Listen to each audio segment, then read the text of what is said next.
Welcome to I'm Alice podcast, where we talk about connection, creativity, and how we find clarity in this ever-changing world we live in. Today, I've got Jenny McFadden, and she is an intuition mentor, I can't speak, a quantum healing facilitator, an artist and author based in Australia, with over 30 years of experience in psychology, energy healing, and intuitive development. She's also co-authored a couple of books, and she's recently released her own book, The Game of Intuition, How to Play It. She's going to be sharing quite a bit about that, I hope, today, because I'm really interested to find out more. So, Jenny, where did all this stuff begin? Where did all this spirituality, when did it start for you? Were you a child or did it come later? Yeah, no, I wasn't. I'm one of those that just came one bit by bit by bit. So, I was brought up in a sort of spiritual way, in the Church of England, but, nothing like that. But really, it wasn't until I think in my 20s, I was married my childhood sweetheart kind of thing. And then when I went on the backpacking trip and I found myself in the south of Italy where they told me you should never get sick, which of course I did, and found myself like unable to speak and needed an emergency flight home. Came back, this what's wrong with you? It turned out to be my neck, which I was just dizzy, I couldn't stand up, all kinds of things. And anyway, it was one of those, split up with my husband, it was one of those messages that I look back on now and go, it was a message to me, you're actually not on the right path. You knew that you weren't really supposed to get married, which I did, but I didn't. I was like early 20s. I didn't really understand. Like, I didn't get that message. I just thought, that's what people do when they've been together for such a long time. Mm-hmm. Anyway, that basically led me to when mainstream medicine didn't know what was wrong with me, I ended up going to an osteopath. It was, far away and not your traditional, in the 80s, not a traditional thing that people use, but it put me on the path to alternate medicine. And that's really where it started. Because then it started to lead me to, how do I heal myself? This was an injury that I probably did before I left, and then it got worse as I travelled around with heavy backpacks and things. And essentially it meant that I started asking, how do I heal myself? And why did this happen? And I just got married, and it was one of those, I think about when stuff happens out of the blue and you go, this is what's just happened. And so that's kind of where it started. And then over the years, I worked in different fields. And when I had my son, when I was 40, he had some eczema. And I'd already done psychology, and I'd done some NLP, and I kept asking questions as I worked with people. I keep asking, how do I help more? Because psychology was more cognitive. And then I would find people who would be talking about they can't feel their body from here down, like women who'd had eating disorders. And I'd say, how do I work with that? And of course, that led me to working with the unconscious. And then when my son had this eczema that we couldn't get rid of, I thought, if I take him one more time to the doctor and they don't know what's wrong with him, I'm taking him to a kinesiologist, which of course I did. And she said, he's got a problem with gluten, because she tested through me for him what's going on with this. And it showed up as he's got an issue with gluten. I took him off it. 2 days later, he was a different kid. And I went, I have to know how to do that.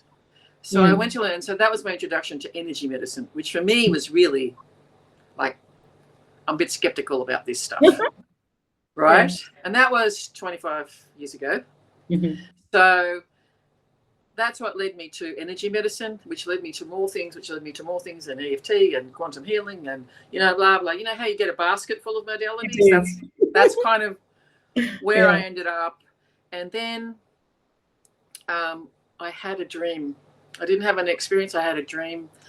And in that dream, my grandfather showed up, who has passed.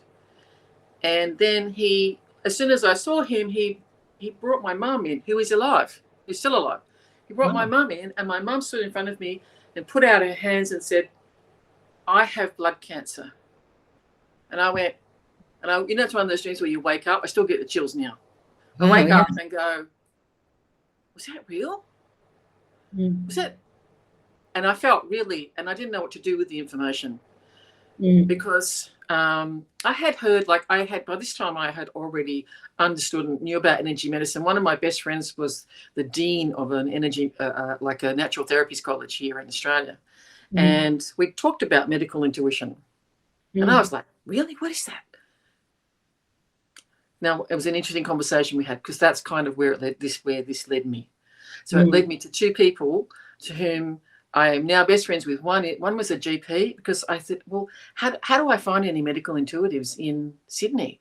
And someone in my kinesiology class said, well, I know this GP in the eastern suburbs. And anyway, so I went to see her.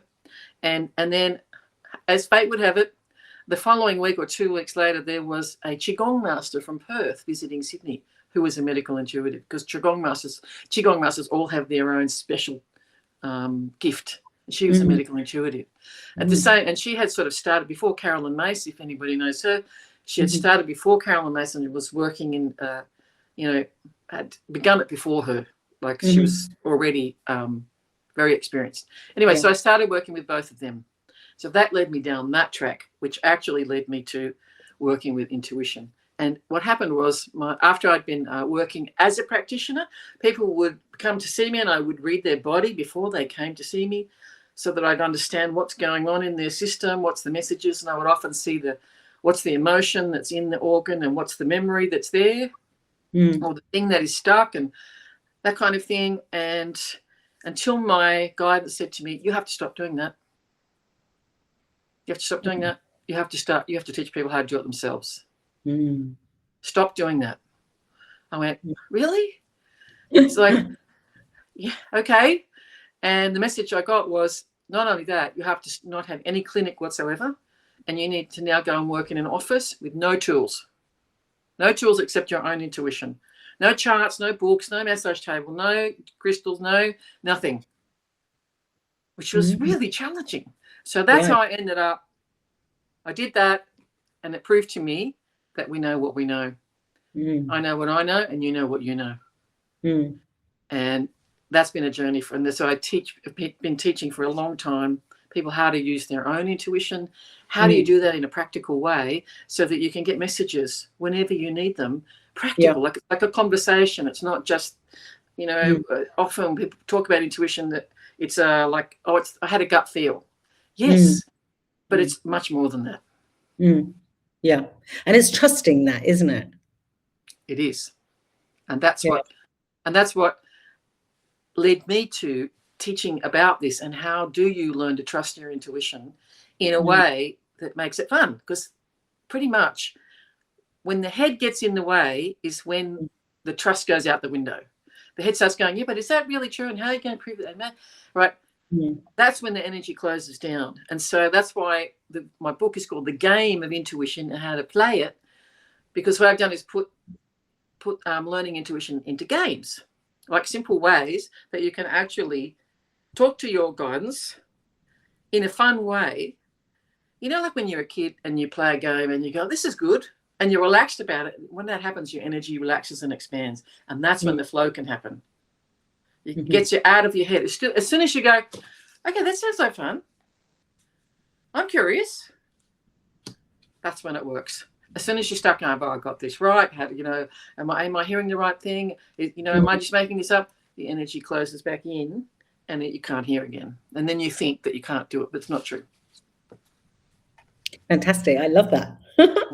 And to make it fun, because we need more fun. And when we're in that, like you say, that flow state of just playing, then, we're receptive to the messages. Yeah.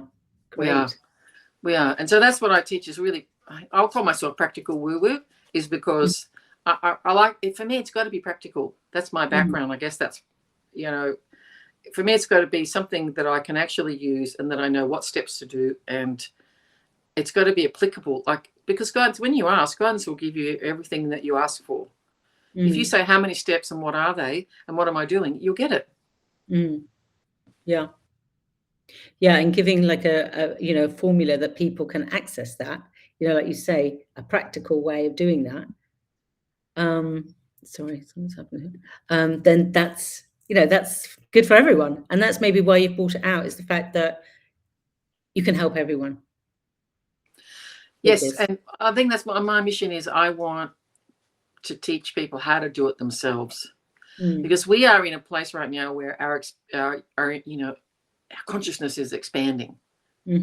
Our awareness is expanding. Things are changing. We have more insight. They talk about the veil is thinning and that kind of thing. It really is. And we are able to do much more than we ever thought we could. Once upon a time it was sages and people who were sort of up on the mountaintop who were seen as the ones that could access the wisdom. No, everyone can do it now. And not only that, it's evolved to the point where we can access every single thing that is in our field. So I would call it now, not just the energetic field, but the quantum field. Because from what I understand and know now, everything we've ever experienced, this life, every thought, every memory, this life, every other life, everything that's been affecting us that's ancestral is all still in our field, all of it. And so when you use your intuition, what we can do now is we can access all the things that are there, the ones that are still having an impact on us right now, today, like when we're responding to things, and we think it's resistance or it's self-sabotage or we call it procrastination. It's actually not. A lot of it is actually these patterns in our field that are still trying to protect us and keep us safe because they're experiences we had that were difficult. But many of them we have no conscious memory of. Or sometimes, like Gabor Mate talks about big T's and small T's in trauma. So the big T's are the ones we know. The ones like, I remember what happened this with mum and dad when they split up, or I remember being bullied at school, and I remember that. They're the big T's. And the small T's are the ones that are the memories you don't realise are connected to why, for example, you want to take a business bigger, but when you do, you sort of resist it, and you explain it to yourself because, well, I don't want to put myself out there because, it's uncomfortable being seen. I don't know. I'm worried about what people will think. I'm worried about what people I know or people I don't know will think. And so and that's the reason you give yourself for why we can pull back. And this applies to everything: a relationship, putting yourself out for a relationship. I can totally relate to all of that. And we think our brain will give us reasons for why that's happening. But actually, what I've discovered is, if you were to work with me and we use what I now call the quantum freedom formula, you would just discover that actually much of that reaction and it's triggering your nervous system is coming from these patterns in your field that your intuition can pinpoint. Because when you think about how many, I don't know, bits of information, bytes, where and it can go, it's that one, and that one, and that one. And then when you transform the energy around it, what you felt before, you suddenly, half an hour, 20 minutes before, you said, that's a 9 out of 10. And then you suddenly go, no. Someone said, that's bullshit, isn't it? No, and I've experienced that in a way of shifts. I can feel some sudden shifts that have happened recently that have moved me forward a bit. Because I've taken my time, to do this, put my first book out. I was like, oh, I don't know if I could. I was, procrastinating about it because I was like, I didn't want to be seen. I was scared about what people were going to think of me and judge me. And suppose any judgments I felt I had before, and obviously my own judgments, more importantly. But when I just got to put out the book, I had this realization through some messages somebody had said, and I'd say it was a judgment. But when I received the judgment or the message, I looked at it and I thought, that's nothing to do with me. And I really looked at it. I can remember what it said, but I was like, that's nothing to do with me. You've got no idea. That's actually all yours. So I saw it completely clearly twice. And I was like, wow, that's a really good learning for me, because now I put my book out. It has all this stuff about what happened to me, which I, obviously you can't really be proud of these things. There are events that happened. They happened to me because I was meant to share them. I think that's the reason why they happened. And so that happened to me because it only happened for a short period of time, happens to many people. So now I'm here. I'm supposed to be here to be sharing this. So eventually, I did get the courage and I started talking about it. And I didn't really want to talk about it either. And it's really good. If you're watching this, It is really worth it. I'm halfway through it. It's really riveting. Great. It's a riveting story. I know it's a difficult story, but it's Yeah. really, it's so well written, and I'm listening to the audio and I'm just really loving it. Really. Well, I really wanted it to be accessible, and I wanted it to be, like I also say, it's a true adventure story, because I saw it in the lines of like Paulo Coelho or someone like that, this journey of this quest to find a new life after everything that happened, and this determination to find the magic and to live now, it's like I live in Bali for the last 9 years, and there's a magical energy, like you were saying about the veil earlier. The veil is thinner here. And there's definitely a very different frequency of energy here than other places that I've been to in the world. I'm sure there's pockets everywhere of the world, but, obviously I live here, so I'm sort of more attuned to this. But yeah, it's really interesting what you're saying. I'm really, I'd love you to share more about it. What can I share? What's the question? Well, I mean, so you say you did all these different things and then it dropped in your formula. Yes. So that was beginning of last year, 2025. Mm-hmm.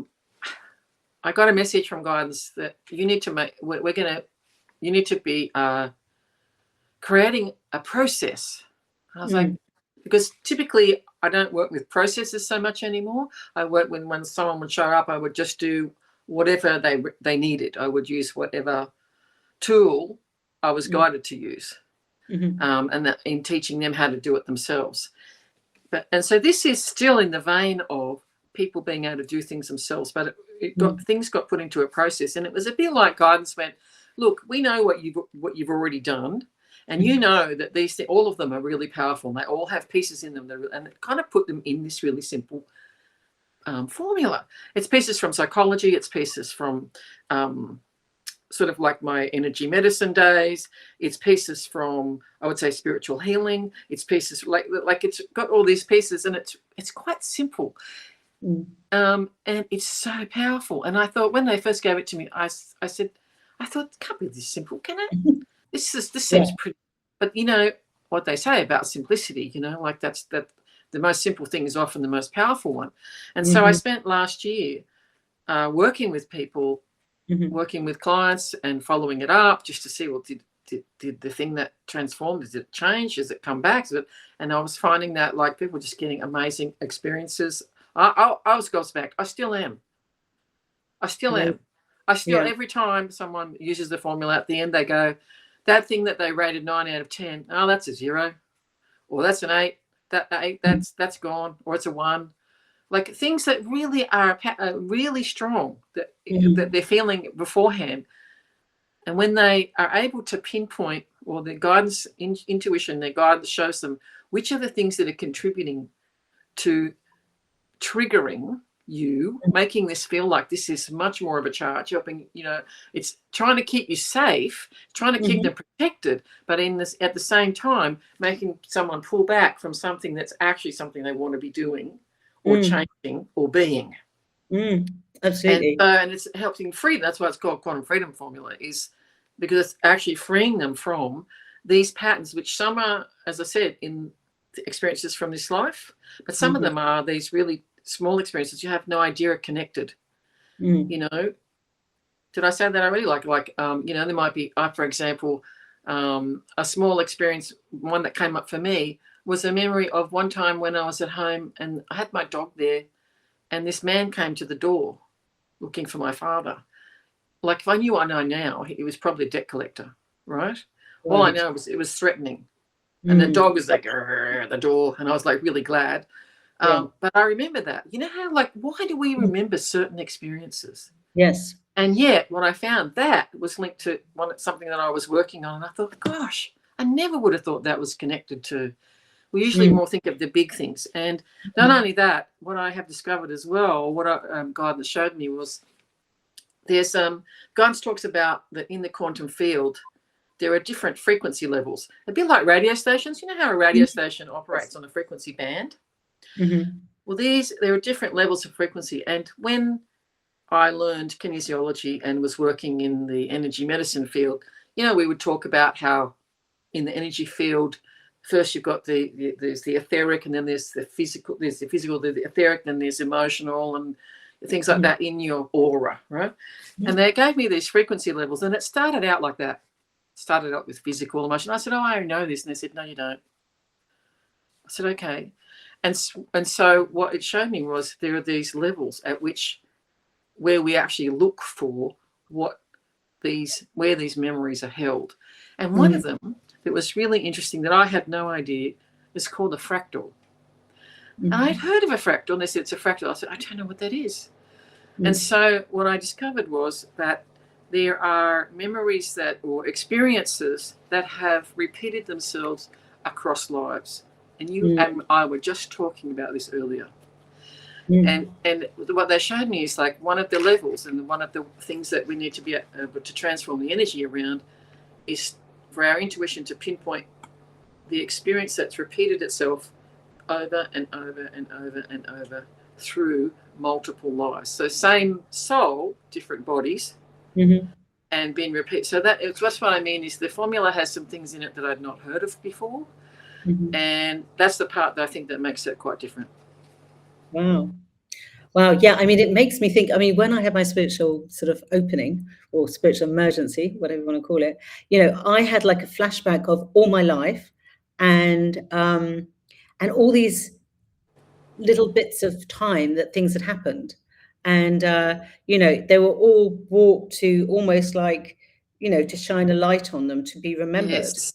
And, it was almost like, that my whole life flashed before me, and I saw all these different incidents, and almost like a chain trying to show me something, which I still don't fully know. And then I had to forget it all because things happened, and I right, yes, acting. But yeah, that's really interesting. And I don't know what my next question is going to be actually. Sorry. That's all right. Look, it's really, I find it really interesting. Yeah, it is. These are the things. Life thing, like, and the things that we repeat in our life. That's what I want to say. We repeat these patterns in relationships. We attract a similar person every time with a different, different look, but actually the same experiences occur. And that's what I've noticed. I had a sudden breakup, with my husband. And then when I went into my sort of first proper relationship after that relationship ended extremely suddenly too. And I was like, oh gosh, is this a pattern? Because actually it took me back to a place that I remembered, not in the breakup, in something else that happened, when I got locked up and I came back to my room and it was empty. That emptiness, it reminded me of that. So it was really interesting how we feel these, and I think the reason why we feel them is so they can be released, hopefully. Yes, well, I agree. Yeah, I know. I agree with you. My understanding now is that's why they sort of gave me this formula, is so that we can begin to understand because we need to evolve right now.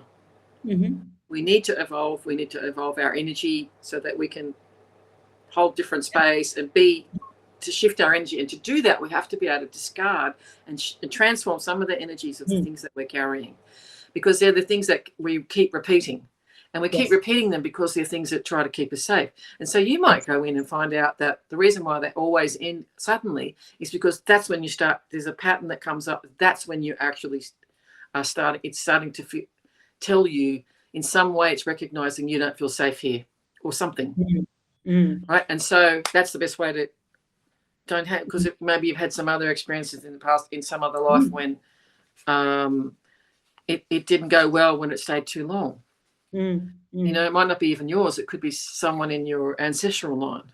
Yeah, but it's really interesting, the repeated patterns, because even just what I wrote in my book, I saw that a lot of things happened on an individual, just me level. And then later on, the same things were happening on a collective level. Yeah. So that was really interesting, because I was like, I could correlate. It was around 2020. I could correlate a lot of things that happened then that happened to me on my own. Yep. And it was even interesting moving to Bali at that time, because 2017, there was a lot of earthquake stuff going on here. So collectively, there was a trauma going on. And especially people coming in and flying straight out. They were scared to be here, it wasn't safe, blah, blah, blah.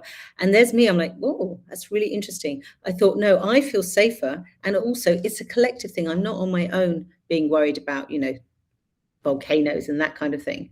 But I actually felt safe. Obviously there's a little earthquake here and there, and but overall, I thought, well, no, I've been through a trauma. This is like a collective. I'm not on my own. So I did notice that a lot of things that happened in my book actually repeated later on. Isn't it? So which obviously I haven't shared in my license, but yeah. I'm looking forward to that. Is that in the next book? I know, it's funny. It came to me the other day or a week or two ago. I thought, maybe I'm writing another book. So I started doing chapter heads. I thought, no. I've thrown out all my journals. I don't even remember what happened. It's almost like I feel like time now. Yes. Whatever happened in the past, even like yesterday, it's gone. It's almost like everything gone. We're just really here now. I think that's what it's teaching us at this sort of energy, because I feel like time has speeded up. And now it's just like, you don't have time to think about yesterday. It's like, we're here now. What are we doing? I feel, especially for me, I just feel at the moment with doing lots of things, I'm sort of accelerated. I'm like, gosh, it's quite exhausting doing all of this. That's right. I think it is all part of that speeding up. It's part of the acceleration. And to do that on a physical level, to keep up, we've got to shift any stuff that's in our field that we don't, it's not useful to us anymore. Absolutely. Stuff that is trying to keep us safe, trying to protect us, but actually we don't need it anymore. Yeah, I totally feel that. It's just like I'm pushing myself to sort of pushing through this stuff to, instead of, I don't want to be seen. I don't like, it's like, no, this is your mission. You got to do it. And it's just getting comfortable with the uncomfortable. But also if there's a clearing technique, your formula that can help resolve that quicker. I'm always wanting to go. Yeah, absolutely. Because absolutely you don't want to be held back, right? We want to, especially these things that hold us back, and they just repeat. I'm bored of being on repeat. I want a quantum jump out of the repeating pattern, Well, I like to think that this is one way to do it. I mean, I've been using it myself. I've been doing it now for quite a while. And in fact, I just started the first ever practitioner training in it now, because I want like Christmas time, last Christmas, the message to me was, you need to share this now. That's enough. Like, they want fast, come on, right? Yeah. Now you need to share it with other practitioners. So I was like, okay, so, with people that I know, practitioners I know that who've had experiences of it and gone, wow. And they can recognize pieces in it. When you've had training and other things, you go, I recognize that. It's like me. I went, well, I recognize all these pieces. It's not new. And I said, well, yes, of course. Yes. There's things that work, Yeah, it's like kinesiology. You went back to that. And I did something called Touch for Health, which is... Yes, same thing. Similar thing to, Yes, very much. You had all these little cards with signs on and stuff. But I mean, it really worked. I could really... But Touch for Health was a little bit complicated than it needed to be. And this is the thing. I think a lot of these practices, they made them kind of complicated, And yes, I think that's it true. Doesn't need to be. It doesn't need to be. Yeah, I mean, it took me 3 years to learn kinesiology. And eventually I got the same message. Like, I did the 3 years. I loved it. It was great. And I said, just follow the process, do the process. And after I finished, the message was like, okay, you can give all those books away now. I was like, but I just finished, But I've learned to follow. I've learned to follow, and even reluctantly at times, and scared, in a scared way sometimes, like, leave the practice and just go work in an office. I was like, what?